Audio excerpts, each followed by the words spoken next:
Samantala sa mga nais magnilay-nilay ngayong Holy Week, pwede niyo pong bisitahin ang Malaparaíso Marian Orchard na matatagpuan sa Balete, Batangas. At naroon po ngayon ating kasamang si Rhea Santos. Rhea.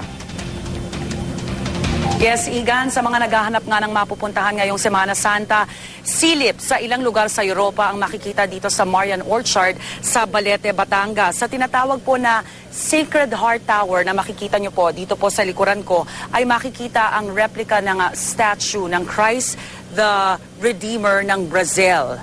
At sa baba po niyan, actually mga kapuso, pwede pong akyatin yan pag pumunta kayo dito. Sa baba po ng Sacred Heart Tower ay makikita naman ang pinta ng pagpapakita ni Jesus kay Saint Margaret na obrang makikita naman sa Italia. Maging ang mga halaman at bulaklak dito po sa Sacred Heart Tower nakapaligid, hawig sa Roma at Espanya.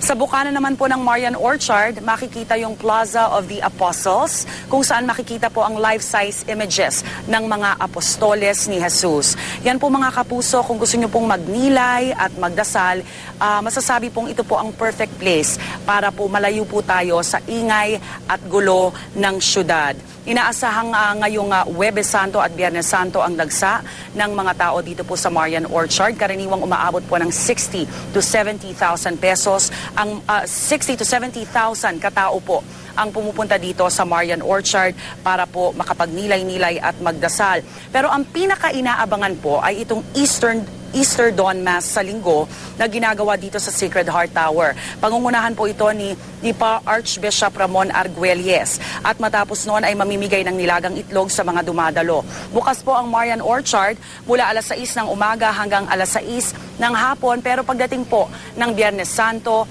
ay magsasara po ito hanggang alas 8 ng gabi. At yan po ang pinakahuli mula dito sa Balete, Batangas. Igan? Maraming salamat, Rhea Santos.